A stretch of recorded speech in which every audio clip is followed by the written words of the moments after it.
Tonight we're going to talk about shade gardening. First, I want to tell you um, uh, this presentation is brought to you by TRWD, Tarrant Regional Water District. That's how you signed up for the presentation. Tarrant Master Gardeners have partnered with TRWD over the last 4 or 5 years to bring awareness for water conservation to their end customers. TRWD is a water provider, and so they provide water to our communities. Their mission is to manage the water supply to our communities, flood control, and recreation. So they are also responsible for the water, like the recreation at Richland Chambers and Cedar Creek, places like that. So you can see on the map here that our water supply can come very far distance to our area. Tarrant Regional Water District has done an excellent job in developing their website, as you all probably already are familiar with, and talk more about conservation of water. There are a few critical things that you might not be aware of is that you can, if you live in Tarrant County, you can get a free sprinkler check. You can also read up every week on watering advice. It'd be interesting to know what they're telling you today as far as what you can, how much you should or should not water based on the last rainfall we got. All their calendar events, classes, videos, just like what we're doing here tonight, are available for you to sign up. And then they work with individual municipalities to host rainwater conservation, rain barrel making classes, which Dick and I participate in, as well as the other members on this team tonight. So it's all about water conservation. And you think that, okay, well, shade gardens don't require that much water. They're not direct sun. And that is a misnomer. A lot of our shade plants do like to have their feet wet. So let's talk a little bit about types of shade. There's full shade, like under live oaks, which I'm sure many of you all may have some live oaks, where it is shade year round under a live oak. I know that they molt a couple of times a year, but they don't get the winter sun like under an oak tree or a deciduous tree. Then there's dapple shade. And dapple shade may be that there's not that many branches of the tree. There's tree spaces between trees, and the sun just hits at certain times. And then there's sun part of the day, like you get full morning sun, but afternoon shade. And there's quite a few plants that love that. In fact, almost all plants love morning sun and afternoon shade. And we wish that we could have that on all 4 sides of our house, but that's not possible. If somebody can ever find me a house that has morning sun on all 4 sides, I'd be super happy. Midday sun, where it's very intense, but the worst sun is late afternoon sun. And I sit on an acre property with like 70 post oaks and other ornamental trees. And our property slants slopes toward the west. And you would be amazed at how much sun, late afternoon sun, will come in under those oak trees. And we've been here 12 years, and I have realized that just because there's a tree there doesn't mean there's not going to be some sun there. So all shade is not created equal, and you really need to study the shade that you have and plant accordingly. Shade patterns, we talked about permanent full shade. That would be under like live oaks, other evergreen trees, junipers, some hollies, things like that have permanent leaves year round, and they cast a shadow on a garden area. And then believe it or not, this is the next one is extremely relevant. And this happens to impact my yard tremendously. It's shady in the summer, but not in the winter, or shady in the winter and not in the summer, depending on how far north the sun goes in the summer, how far south the sun goes in the winter. And that can be huge, especially when you buy a home for the first time, or a new home, and you buy it, say, in the dead of winter, like we did, and you say, oh, wow, this is full shade. This doesn't get any sun. And then you plant hollyleaf fern and hellebores, things like that. And then come summer, it's flat out full sun. And you're like, oh my goodness, that's not right. So you really have to pay attention to that. And there are lots of learning curves with shade and understanding shade. The way I like to look at a shade garden is even you can create a shade with ornamental trees under bigger trees. So you can create the level of shade you might be looking for. But when I look at a shade garden, I think there's more opportunity to layer your shade garden. You would have understory trees such as dogwoods, red buds. Those would be under your post oaks, foliage shrubs, your snowball viburnums, some of the others that we're going to talk about, flowering shrubs that have flowers like camellias and azaleas. And yes, we can grow azaleas here in some soils. We may have to amend those, but they're not going to be, in some yards are not going to be prolific, but in others they might. Ferns, and then we have our perennial shade plants. Bulbs, we can't forget bulbs. Bulbs are kind of the surprise of the garden, and we can do bulbs in sun and in shade. And I don't think any garden is complete without bulbs. And one of my friends who's listening right now would agree, and maybe many of my friends, but ground covers and vines that are shade loving. So foliage shrubs and trees. We have a Cuba, a variegated Japanese Aurelia, Japanese maples, redbuds, dogwoods, claria, japonica, sweet viburnum, snowball viburnum. And I did add pittosporum there. Most people have given up on that because it can't handle our winters very well. It can handle them for 8 to 10 years, and then we can get a really cold winter. But I love pittosporum for its variegation.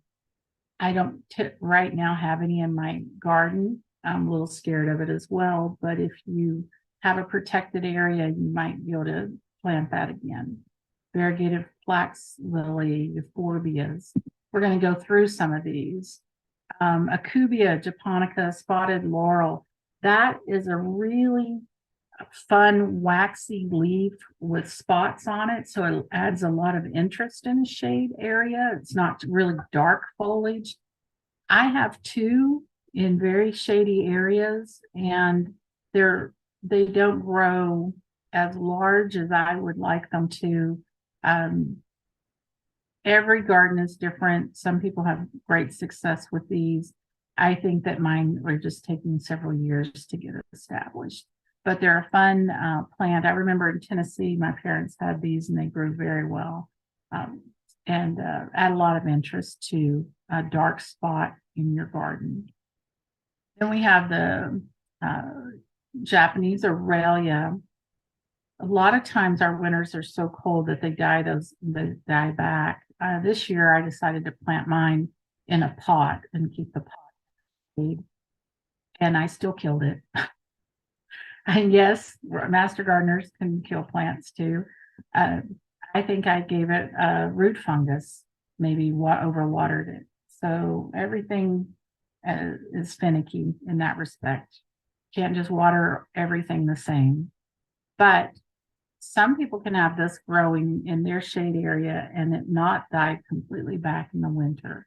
Of course, 2 years ago, everything did. But I love the variegated Aurelia at the top with the white. That adds a tremendous amount of interest in a shady garden. I think that the green foliage Aurelia is a little hardier than the variegated, but again, a plant you may not have considered for your shade garden. We all love Japanese maples, and there are so many different ones.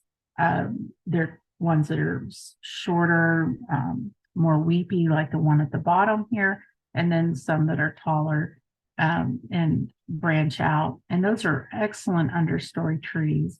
There are several varieties that can handle more sun, but I don't know that I would want any of them to get late afternoon sun. And but there's so many options for Japanese maples, and they have color in the spring and color in the fall. So by all means, I don't think a garden's complete without one or two Japanese maples as well. Red buds, there's forest pansy, eastern Texas, or eastern redbud. There is Oklahoma. I personally like the Oklahoma redbud. It has a very purple chartreuse flower, and it can grow in this area. It's very pretty. Redbuds are going to do best as understory trees where they get afternoon shade and maybe they get filtered sun during the morning. They're just not going to stress as much. They're going to grow larger. They're going to be happier when they have more protection from the sun. There's a variety called Rising Star that has more of a gold and golden yellow leaf, that maybe gold and orange. It's kind of funny, the foliage is gold and orange, but the flowers are still pink. And if you look at those two colors together, they look horrible together, but they don't ever present themselves together. The flowers come first and then the leaves come second.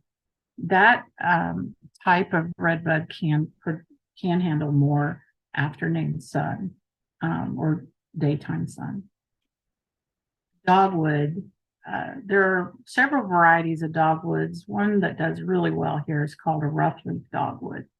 It makes a different cluster type flower than the bracts and such that you see in this top video, top picture, which is a traditional dogwood like you would see in really prevalent in my hometown of Knoxville, Tennessee, but they will grow here. And I think it's kind of striking to have a pink one or a white one on a property that has a lot of big trees. They definitely need protection from our hot afternoon sun. And they do like their feet wet a little bit. They're used to having more water. A lot of our shade plants do like to have more water. These pictures are a little grainy, I'm sorry. The Claria japonica, there are a couple varieties of those. Really good foliage plant, has a little coppery new growth on it.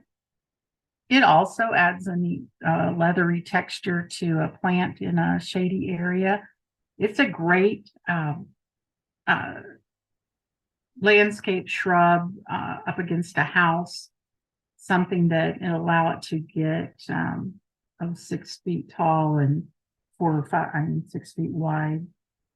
You can plant a row of those. Very, very pretty plant. Sweet viburnum, it smells really pretty when it blooms. There's also the snowball viburnum.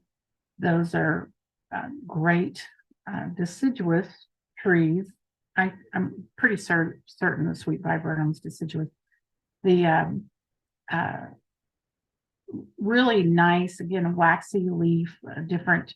This will get a lot taller, so this could get up to 12 feet or taller. So, but this is one of the types of shrubs that you could use to create more shade in a garden. Pittosporum, again, one of the things I like about the Pittosporum, I just love the variation in the color and the leaves, but more importantly, I like it because the plant is great used in flower arrangements as filler. So I used to go to my friend's house prior to our big freeze, And I used to I trim her pittosporum for her. And she didn't know that I was probably trimming a little heavy, but I would use those cuttings in flower arrangements. Her plants have died. We did plant some more at her house and they didn't survive either. So I would recommend, if you do a pittosporum, put it on a south facing wall and protect it from the north winds in the winter. You might have more protection up against a house where the heat from the house. But when we get into the 20s or low 20s, which we've done several years, they will probably not survive. You could put frost cloth over them and see if you could. I love ferns. Ferns are awesome. And we have a pretty large variety of ferns in Texas that work for us. I have a list here. We're going to talk about each of those. The autumn fern has to be one of my favorite for color. It has green foliage right now, unless it's brown, because the Rosa Sharon that you planted in front of it has died back and is not a happy Rosa Sharon. Now the sun is getting to my autumn fern and it's scorching it. So I have to replace the Rosa Sharon. But these things happen in everybody's garden. It all happens. But what's wonderful about the autumn fern is in the fall, it has these copper bronze colors, really pretty. And especially if you grew up in the higher elevations where we had color in the fall, it's really nice to add some of these type plants to your garden. Oak leaf hydrangeas are, I did not mention those. That's a very, very popular shade shrub, and they turn a beautiful color like this as well. So the two of them together are really pretty. Texas wood fern, I think it serves its purpose in certain locations. It is runs underground and it can be a nightmare to contain. So if you have a large planting area that it can't escape from, if you plant it there, just know that it will take over the whole area. And it's so soft and textury. It has a purpose in a landscape, but in the winter it dies back and that area can look a little lean. So be careful with that. The top picture is foxtail fern. It can handle more sun. It's kind of a neat plant. I've kind of been successful with it, never gotten it to grow as large as this by any means. I've seen it in full sun in landscapes where it struggles, and they say it can take it, but I don't think in Texas, it's almost like they tell you that deer won't eat certain plants, and if you live near deer, those deer are going to eat whatever they want. Then the bottom is asparagus fern, and sometimes we get too cold for that in the winter, but in a south facing garden might do better. And they will come back in most cases, but I've had several in the north facing area that have died out, so I now resort to just putting those in pots. Maidenhair fern, I have been successful in pots, but it can grow in some people's gardens. Lots of shade, and they really wants its feet wet. Maidenhair fern really prefers to be in moist soil. I show it there with hostas because hostas tend to like to have their feet wet as well. And then no garden is complete. Now I've told you have to have bulbs, but you also have to have a holly leaf fern or two. And again, I have a few that have gotten scorched this summer because where I thought the shrub was going to leaf out and cover, and it didn't. I now have to deal with that. So some of mine look really, really ugly. What's wonderful about these is when we start to get cooler weather and we start to get wetter soils, they still thrive really well. So you can cut off the burnt fronds and such and have great foliage, and they may send out some more fiddles and such, but excellent, and it is evergreen. You cannot ask. In most cases, it does not die all the way back to the ground in the winter. When we have a very cold winter, it can, but lovely plant. Japanese painted fern. I think what I like about this is I like to see this next to oxalis. I like to see it with bulbs, things that kind of complement the colors in this. It has a very purplish gray tint to it. Won't work in everybody's garden, but it again likes to have its feet wet, and it's a fun color accent. If you want to say color, it's a really fun color accent to a shade garden. Let's talk about foliage plants. We have hosta, umbrella plant, aspidistra, airplane plants, inland seed oats, and we'll go through each of these. So hostas don't tend to do too well for us here.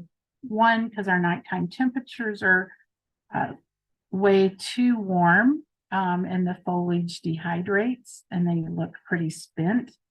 I have several that do that. The other is the bugs love to eat the new foliage.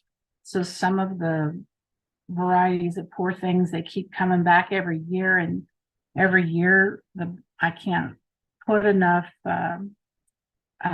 neem oil or anything on them, horticulture oil or whatever, to keep the bugs off of them. But there's a variety, and I need you all to write this down, and they're not real common in the stores. Some of the master gardeners will know that we've had them in our plant cells, but there's the variety called So Sweet. What's so ironic about that name, it's S-O Sweet. It's a variegated like the one in the top picture, not quite as much white and not quite as dark of green. It's done extremely well for me, and nothing wants to eat it. I have it in 4 different places in my yard. It will start looking a little spent by this time, especially with no rain. Of course, I have to water. I water these. I have a well.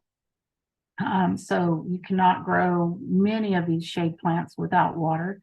But in the shade, if you water correctly, a deep watering every 2 times a week, and you have good soil preparation, your plants should do fine.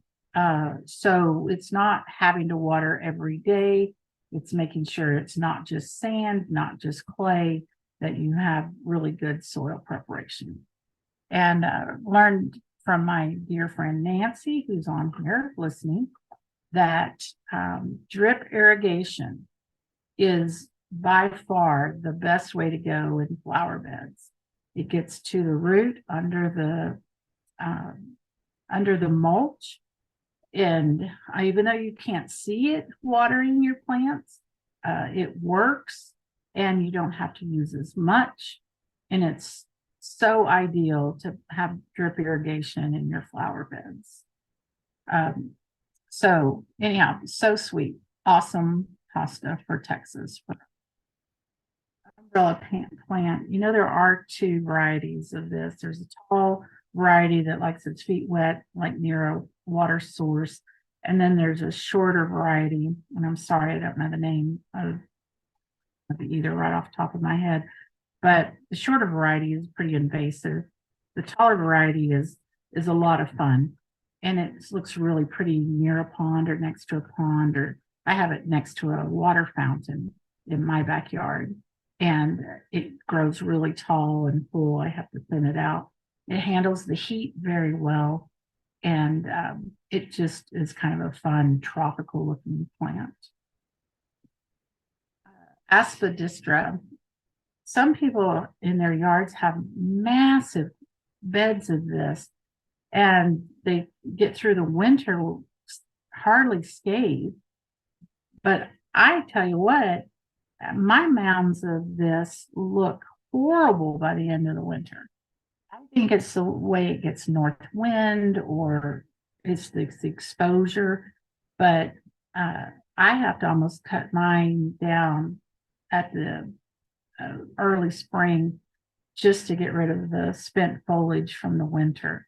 But if you can find the right place in your shade garden for this plant and protect it from the winter winds, and maybe allow it to be a little more protected from other shrubs, it's an awesome evergreen plant that adds it adds a softness and texture to a landscape in the winter, and I highly recommend it. Airplane plants, most of us think of these as house plants, plants we put in pots in our patio and then bring in the winter. Well, a friend of mine here in Keller actually probably has 2,000 of these plants in her backyard. She's got a full acre of post oaks, and the backyard is east facing, but still doesn't get very much sun because it's under the post oaks. And she has tons of this, and it looks really pretty next to her patio. It's really a nice variegation, nice plant to have for a pop of color, and it's really kind of nice. So you might consider putting that in the ground in a shady area. Inland sea oats. Inland sea oats can do some sun. They probably prefer morning sun. I think they have their purpose in some landscapes. I've seen them planted in commercial landscapes that they add a really unique texture and sound to a garden because the seed pods will rattle in the wind.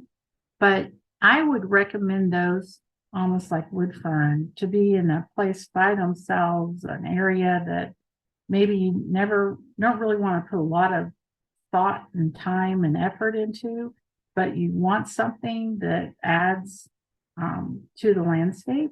I might recommend those, and make sure they're downwind from the rest of your property. Make sure they are blowing onto your neighbor's property because where there are inland sea oats, there will be more downwind because every one of those seed pods probably has 100 seeds in it. So if you don't like your neighbor and the wind blows that way, you might want to plant them. If you like the neighbor, you can always just apologize later, I guess. But anyhow, so it's a fun plant, but something to consider as well. Ajuga, there's quite a few different ajugas. There's tiny little chocolate chip ajugas. There are the big Caitlin's Giant, which is beautiful, big, leathery foliage. If ajugas like to be under deciduous trees, some of our other plants, hellebores,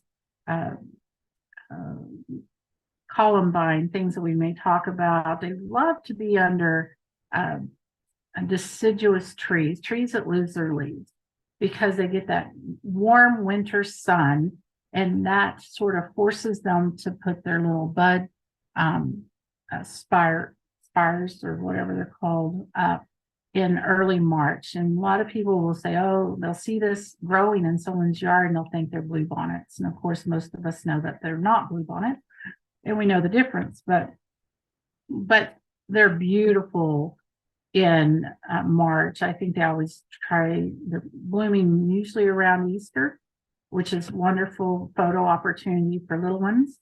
But I think the variegated varieties of ajuga add a lot of color on the edges shade gardens.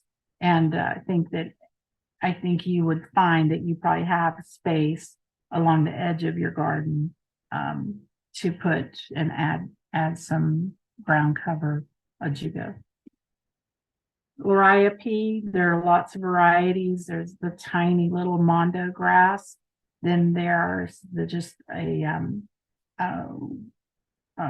regular mondo, and then there's a liriope.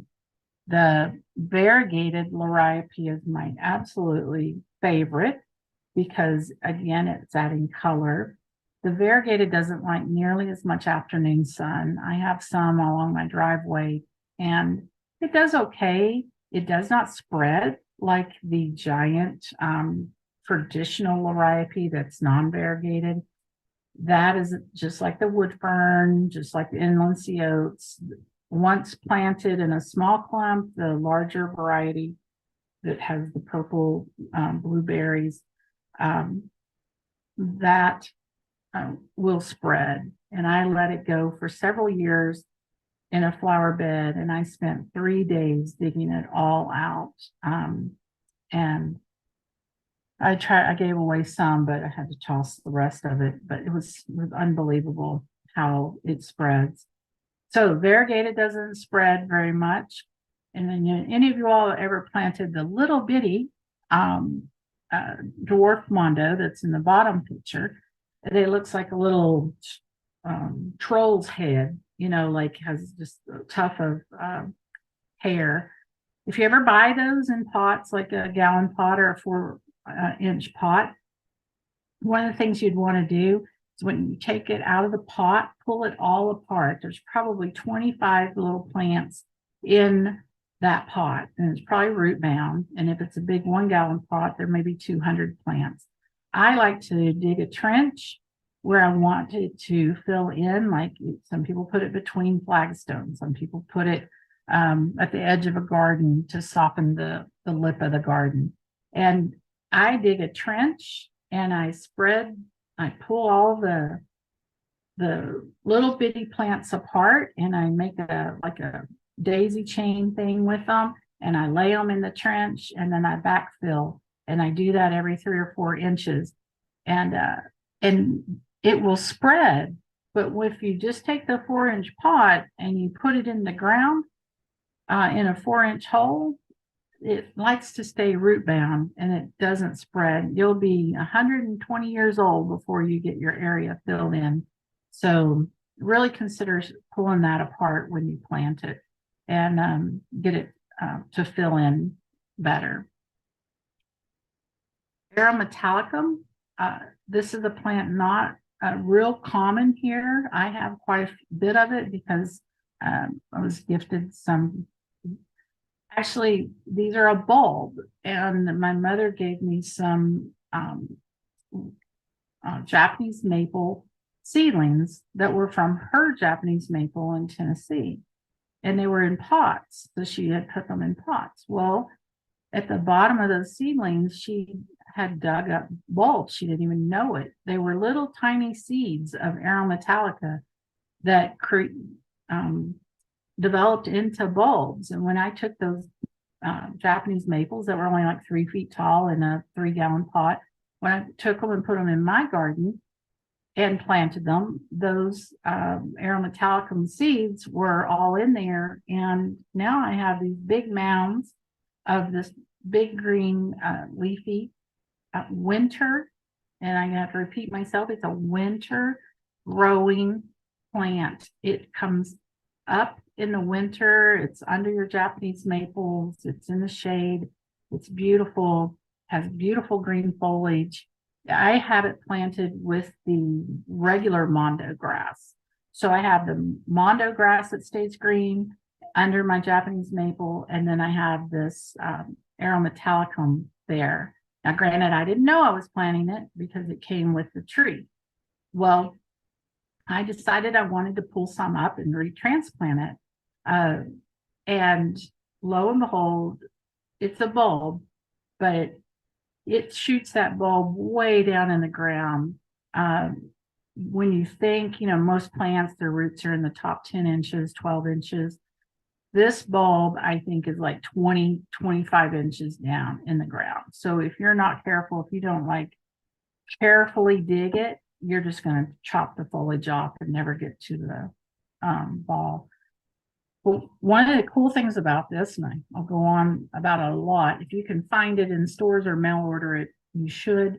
This is a seed head that they produce after all the foliage is spent. And you can take that seed head and dig trenches or little holes in other areas and plant those seeds. And it may take 3 or 4 years, but you'll get some winter green. It'll be pretty. Leopard plant, Parfugium. This has kind of hit the market hard here, and it's great for a shade garden. It's semi-evergreen. Sometimes it does, depending on protection. If it doesn't have much protection, it may die all the way back.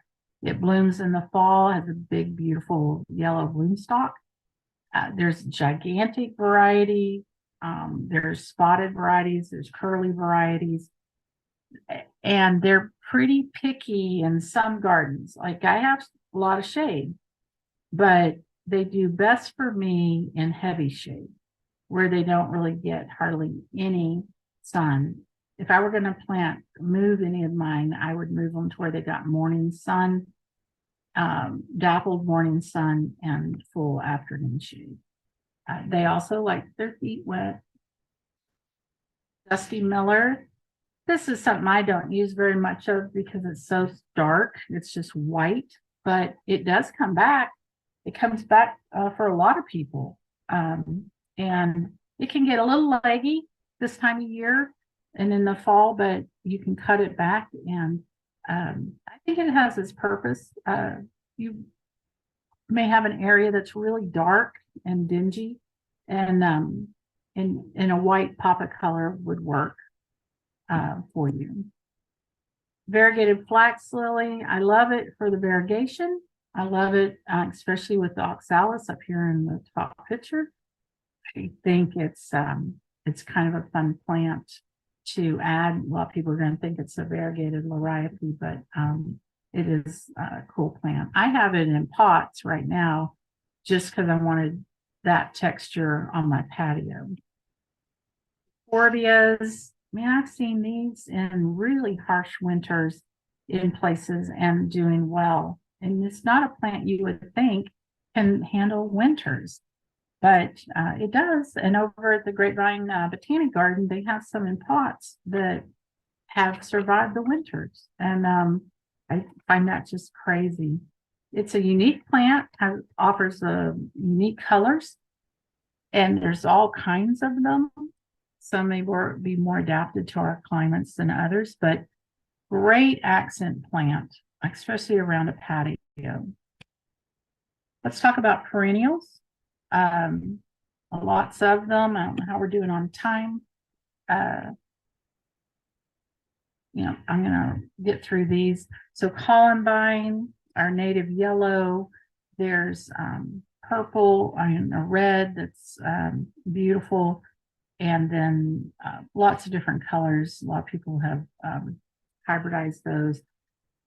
Right now, if you were to cut your columbine back, a lot of them look pretty ugly. And if you cut it back, it'll flush back out. I don't think it'll bloom. Some of them might bloom a little bit again, but they'll flush back out. So you'll have some foliage through Thanksgiving. Turk's cap. Turk's cap, I have it in the shade. I have it in the sun. It prefers not to have afternoon sun. I'm just not as happy in the afternoon sun. Pink is my favorite. It has this, but it's not nearly as showy. The picture up here looks kind of showy, but in my garden, it's not as showy. But it's a diehard plant. I mean, it will come back every year, and it's awesome. Hummingbirds and butterflies love it. Larkspur, something that is a lot of fun to put in for early spring blooms in the shade. A lot of azaleas. We do have azaleas. I have some that I planted and get too much sun. They're not happy, but in my other house, that I lived in for 16 years. I had heavy shade, and I had beautiful azaleas.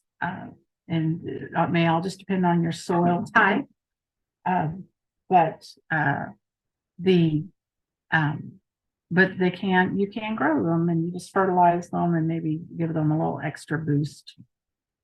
Oak leaf hydrangeas, that is the go-to hydrangea. We don't really even try to recommend the mop head hydrangeas. They just won't, we can't handle our nighttime temperatures. And then they have plants like cooler nighttime temperatures. So we're very fortunate that we're getting into the 70s now for the winter, I mean, for the nighttime. It gives them a chance to catch their breath from the daytime heat. So we will start seeing a lot of improvement in our gardens this next over the next few weeks, even though we're going to linger at around 100 degrees for some time with no rain. Oak leaf hydrangeas are beautiful fall foliage, and then they have beautiful spring blooms. And then I'm seeing tons still blooming in people's yards, just beautiful. Camellias, I have two. What neither handled that real hard freeze very well, but I cut one down to the ground and it has come back. It's about 4 or 5 feet tall. Now the other one was 7 or 8 feet tall. It's protected by the house. It handled the freeze, but one thing I learned about camellias is that when they drop their buds on the ground, you need to clean out underneath them because they get a fungus from the flower decay. Maybe I assume it's a fungus. I think that's what it is. And mine showed every bit of that. So I cut it all the way back to about 2 feet tall, and it's starting to sprout out again. So, but those are kind of fun. They don't always bloom in December. They can bloom in other like January and February as well. Rosa Sharon, those had a tremendous pop of color, but I'll tell you, and I've always told people, I said, what I love about Rosa Sharon is that they will bloom profusely all summer. And they want to bloom profusely all summer. But this summer, when they're not getting the food, the water, the nighttime temperature is too hot. We stayed above 80 degrees for many weeks this summer, which is very unusual. And so they have not performed nearly as well as they have in past. But I love them. And there's a double pink in my garden, which is beautiful. I have the purple and I have the regular pink ones. I do not have any white ones. Hellebores or Lenten roses.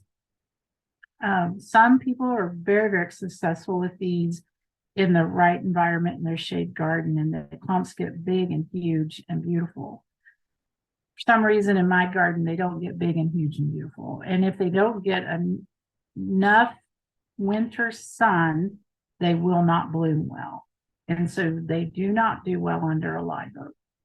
They need to be under deciduous trees where they can get that winter sun and set their buds. Coralberry, I have this, but mine doesn't berry very well. But I have it, and it took forever for it to make a hedge that I wanted. And it shoots runners off on the ground. You have to manage that, but it's a great soft foliage. It's really fun, and it's semi-evergreen. And I would love it if it berried like the one on the top picture. That would be really pretty, but mine doesn't do that. American Beautyberry, right now you should be seeing these fuchsia berries on these trees. The birds have been coming to mine and enjoying those berries. Sometimes they'll come through and they'll just annihilate all the berries. There's a white variety. This is a very good picture of it. I think that's my picture from my yard, but a lot of times it's not that pretty. The berries fade quicker and are more splotchy. anyhow, meaning splotchy, like dirty looking. Bridal wreath spirea can handle shade. That is beautiful in the spring.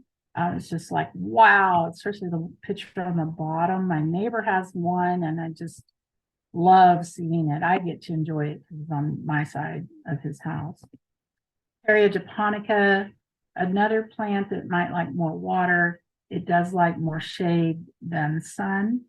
There's a double variety here. Mine die out after about 3 or 4 years, and I haven't figured out why. But I will pull up what's left of them and move them to a new location, and they seem to be doing okay. Let's talk a little bit about bulbs, because those are the surprise of the garden. We have oxalis, which I think, again, got to have that in your garden. It's beautiful. It's a little rhizome. I don't know if you've ever really seen the root of it, but it's like a little rhizome. They're green oxalis, there's purple. They spread, they flush back out. The green will they'll flush back out in the fall. They'll be really pretty. They're just fun. I just love them for a pop of color. I do plant purple heart, so I'll have some purple heart. I'll have some variegated hosta. I'll have this oxalis, and what else is over there? Just a pale puma, just different shades of purple, and then I have a reblooming purple daylily, and it's just right on the fringe where it gets enough sun to bloom. So lots of pretty things. Daffodils and narcissus. These are fun because you can plant them in the shade, especially under our deciduous trees. They love being under our deciduous trees. They get the winter sun once the earth temperature gets to a certain temperature, they start sending up their buds. And what's great about this, I learned from another well-known master gardener, is with bulbs, is always plant them next to your perennials, like that will come up a little later, like a hosta. So if you have a hosta, plant your bulbs like near that hosta, or if you have a leopard plant or any other plant you might be putting in your shade garden. And bulbs will also do fine in the sun in most cases, because they bloom out and they're gone by June, July. But when you plant them next to other perennials that are going to get big, the bulbs, you don't have to worry about the foliage of the daffodils or the bulbs. So you can let it stay spent on the ground, and the other plant will cover it up. Kind of a neat trick. We have lilies, we have spider lilies, we have naked lilies. I had a naked lily in my yard the other day, and I didn't know what it was. I was like, where'd that come from? I bought 2 bulbs from Smith County Master Gardeners, and I forgot where I put them. You always forget where you put your bulbs. We're all so old now, we can't remember these things. And so that's what's so surprising about bulbs is, oh wow, I didn't remember I put that there. But the naked lady just popped up, and I was like, wow, but there was only 1 bloom stalk, so I don't know what happened to the other bulb. Spider lilies, they are awesome. They're bloom very short period of time. There's oxblood lilies. They all do just fine in the shade as well. Elephant ears. What I do with my elephant ears, the upright elephant ears I keep in pots. Those are the ones where the leaf goes straight up. It blooms straight up. Those are not as cold hardy. So I overwinter those in my pots in my garden house. But the other elephant ears, I cut them back when they get kind of soggy, and I put extra mulch over them. And I make sure they're not on a north facing wall of my house. I make sure that they're on the south or an east facing wall. And they come back. They come back from me every year. Ground covers, we'll go through these really fast. English ivy, Boston ivy. If you plant it, expect to have a lot of it. I will tell you, we had Boston ivy over a fence at our older house, and the fence looked pristine after 20 years under the Boston ivy because it wasn't exposed to any elements. It was crazy. It had runners and stuff on it, but it wasn't rotted or anything. It was crazy. Asiatic jasmine, it can do shade just fine. And there is a purpose for this too. There is a place in some gardens where nothing else really will grow, and you really just want something soft and sculptured like this bottom picture. Again, only plant it where you really want it. Cedar sedge, these are kind of fun because they're just add a different type of texture to your garden. Lamium, fun little plant. Love the variegation, the little pink flower. It again likes quite a bit of afternoon shade for sure. Vinca, regular vinca, it'll spread. Be careful with that, but it's a good ground cover. Mexican petunia, I have some in the shade. They do fine. They do fine in the sun. They spread. I do not recommend the tall variety of Mexican petunia. I recommend the Ruella, the small variety. They come in pink, white, and blue, and I have them tucked in rock walls. They look really pretty. So there we go, guys. That was it. That was our talk on shade gardening. Hopefully you've learned something. And I see we have some questions. So I'm going to stop sharing. Well, we got Dick. You ready? Okay. First, we've got a lady that has 2 big trees in her front yard. Okay. And she wants to know what she could put under those. She has a red oak and a Chinese pistache. And she would like them to be native. What is the best natives to put under them? Chinese pistache and red oak. Red oaks like to drop their seeds. You probably have a million baby red oaks. Red oaks are kind of tough because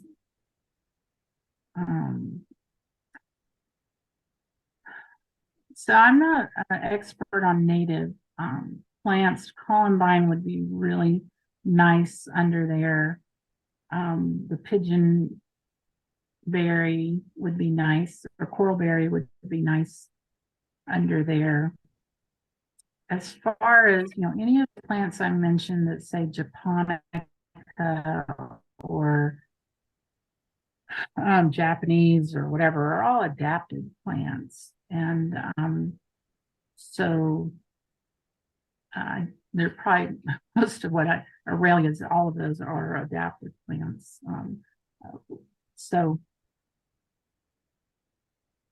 I think I would start with columbine. What I think I would do with the columbine is do it in mass, do a whole bunch of it in mass under the tree, so the seedlings I love columbine. Get shaded out. Yeah. I don't think I can grow enough of them. I love them so much. Right. They're great trees. We have. How do hostas do in containers? They do great in containers. In fact, some people will only grow them in containers, and you do not have to overwinter your container in the garage. The hostas love cold weather in the winter. They will come back. They do not want to be overwintered in your garage. They want the winter sun on their soil, and less bugs get to them in containers. To get a big container, plant some big hostas and leave them out during the winter. They'll be very happy. Would you recommend that they be under a cover, like on a patio? No, they don't have to be at all. They might have hostas in pots that are under deciduous trees. If it just makes you feel better, they can. but they need to be able to get the rainwater and such. One reason the hostas up north do so well is because they have the long winters and the hostas grow in the ground over winter. What flowering plant would you recommend for a 10-inch terracotta pot under a patio cover? Like in the shade? Uh-huh. Hosta. A flowering plant in the shade. Well, I always like to do several things. I mean, I like to put, well, you can put the uh, flax lily in there. It does have a flower. It's not really prominent, but I like to put one or two annuals, flax lily, and then maybe a sedge or something, or an ivy, something that, as long as it's shade, so you're kind of mixing textures and colors, and maybe get a variegated ivy. And that variegated ivy should be able to survive the winter. The flax lily might be able to survive the winter in that pot on your patio. Okay. But usually we go to our annuals for a big pop of color that we can sustain. What plant did you say to plant next to the flax lily? Flax lilies, I like it with the oxalis, the purple oxalis. Yeah, I like flax lily. So a lot of times one thing don't do is don't just plant all variegated plants. So if you get a variegated hosta, don't put a flax lily next to it. If you have a leather Parfugium leopard plant that's non-variegated, then you can put a flax lily and oxalis with that, and that makes a really great grouping. What variety of daffodils do best in this area?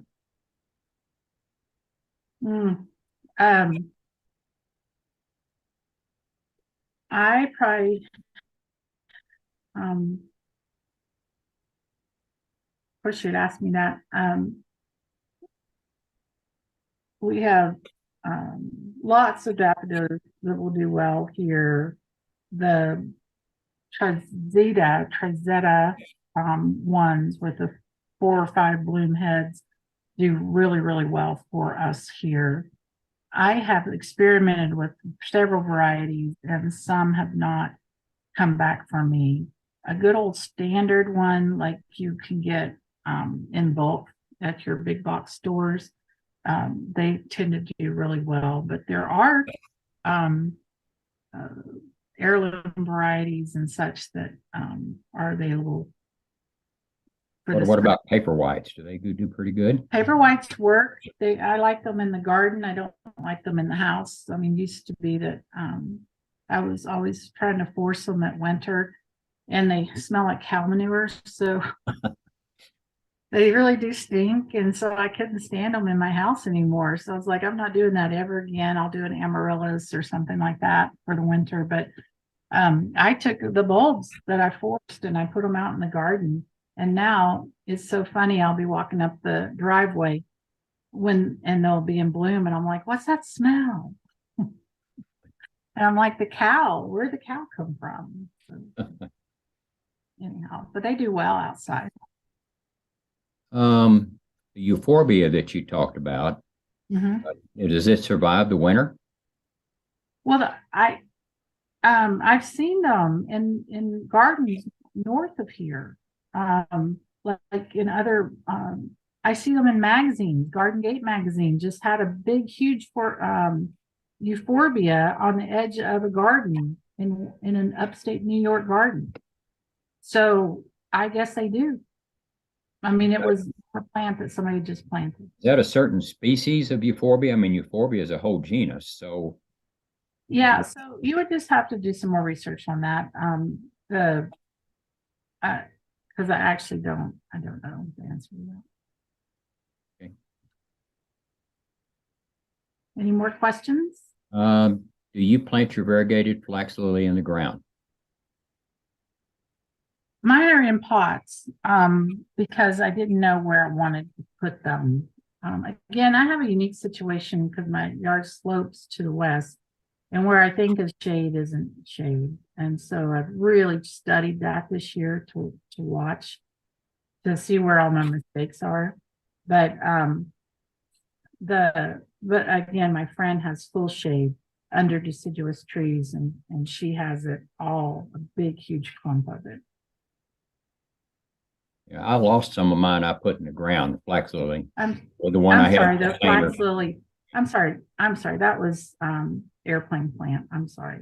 Uh, Flax lily, I only have it in a pot. I don't know that's seen it in the ground too much. Yeah, yeah, mine didn't do well in the ground. They froze. I had one in a pot and it looks good. So Okay. I agree.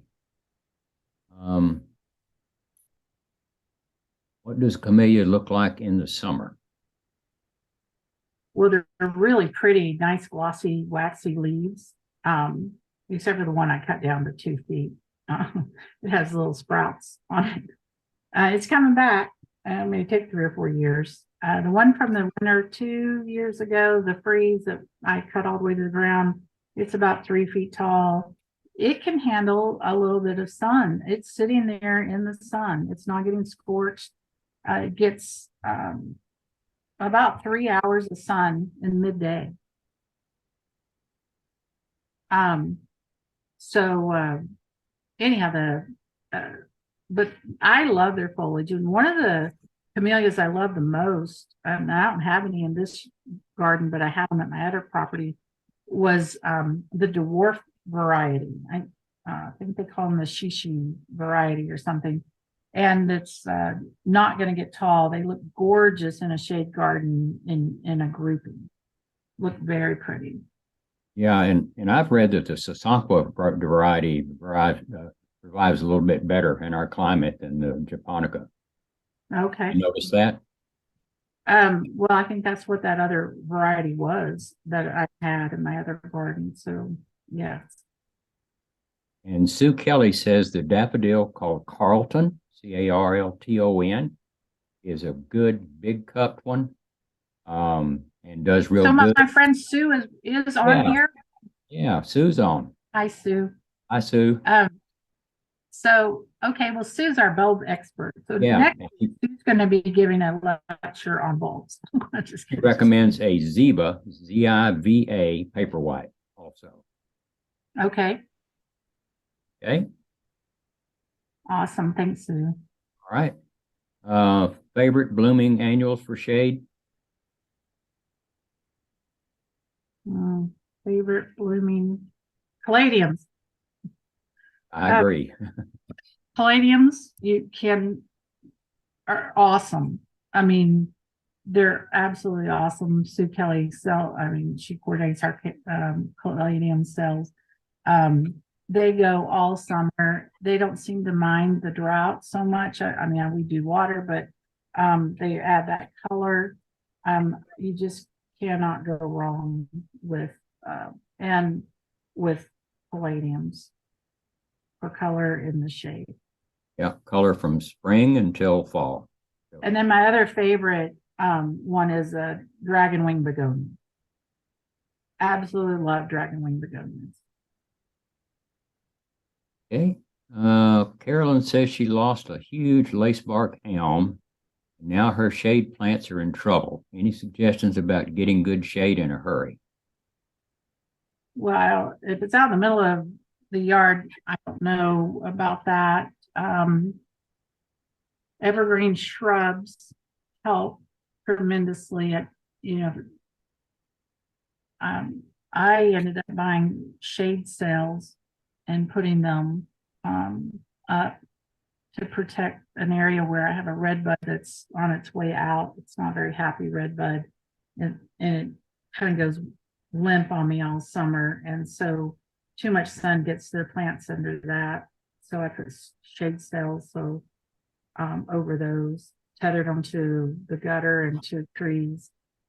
Um, but and honestly, I mean, you could probably get a rising sun red bud. You could get some polys, you could create shade, but it'll still be several years. You might need to move the plant. How do caladiums do in containers? Awesome. Awesome. Yeah. Awesome. And I have my stadiums with my dragonwing begonias. Yeah, they're wonderful. Yeah. And a lot of people don't realize you can dig them up and save them. And Now, I put my used ones in containers, and they come back just great. So what kind of container do you, how do you store yours, Dick? I dig them well before frost, so I know Okay. what color I'm digging up. Then I lay them in the garage on newspaper and wait till the tops dry. After they dry, I cut the tops off. I put them in shoe boxes, label them with the color that's in the box, and mix them with shredded newspaper. I put them inside the house where they don't get cold, and then they do really well. I always buy new ones to put in the primary areas, but I use the ones from the year before in containers. It works great. Oh, somebody asked, what type of lily is in the bottom photo? That was, spider lilies, I believe. Yeah, your radiata was in the bottom. Yeah. The red spider lily. Yeah. And then there was the big giant spider lily, the tropical giant, as they call it. And the white, big white one. It's real pretty. Right. So I think that's about it, right, Dick? One more. What would Okay. you put with Texas wood fern? What would you put along with a Texas wood fern and a juga?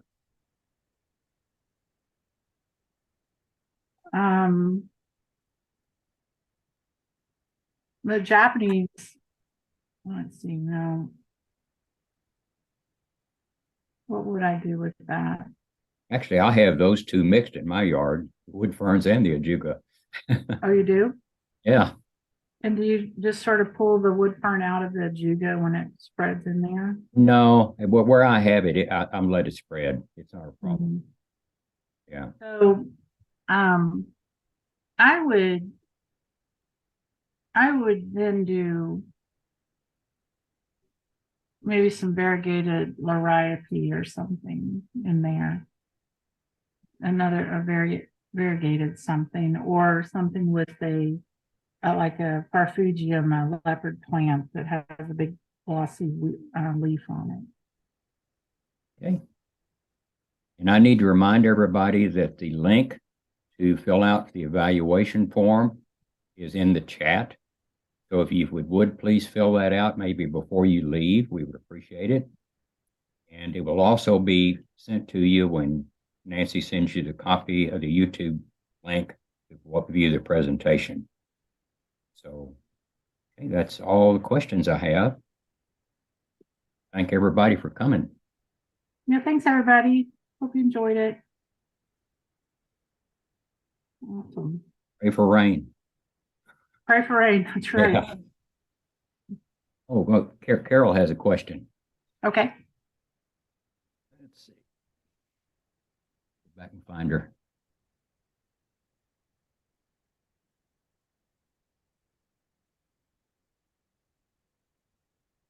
Oh, I don't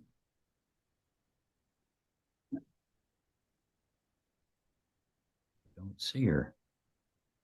Was it Carol Dodd? Uh-huh. Yeah. You see her? No. I don't see her on the list, so I was gonna. Miss Carol, you can just text me your question. I was gonna unmute her so she could say. For some reason, it doesn't show. Yeah, I don't know.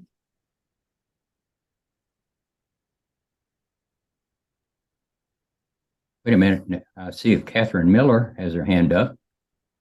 Okay. Catherine, did you have a question? I unmuted you. No, maybe not.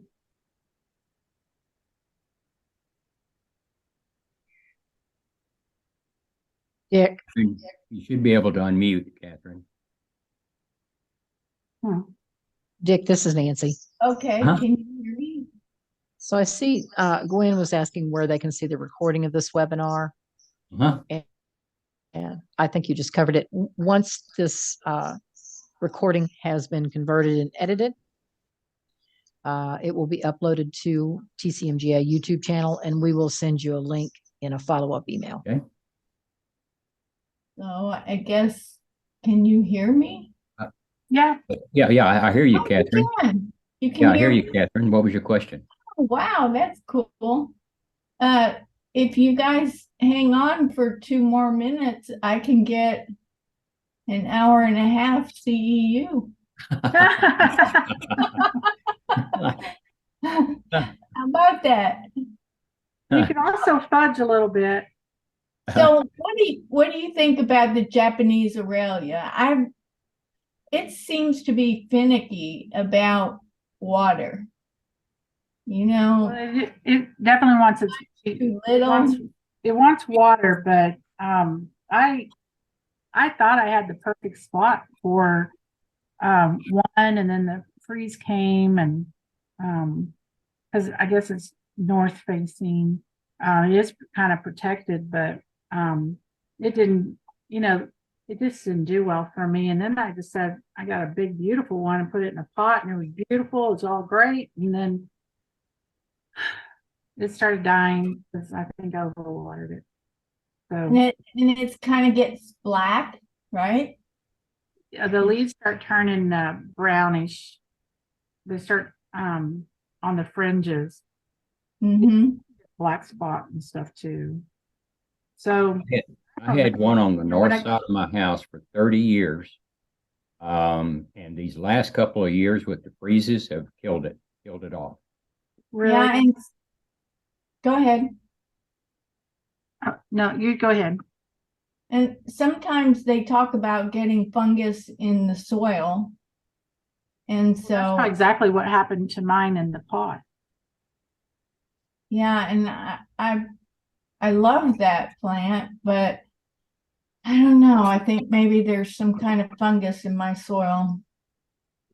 Yeah, I'm not terribly good with house plants. I mean, I kind of am, but I've killed 2 fiddly figs from fungus and easy plants. I guess all plants don't need the same amount of water, Right. Well, you know. I'm very discouraged with this heat and my moles in my yard, and I don't know how long I'm going to be a gardener. Oh, you could be Yeah. a rock gardener. Yeah. Get a whole bunch of pretty rocks. No. Well, I'm sorry. Yeah, it's been tough. It's It's been a tough year. Yeah, it has been a very Yeah, tough. it has for everybody.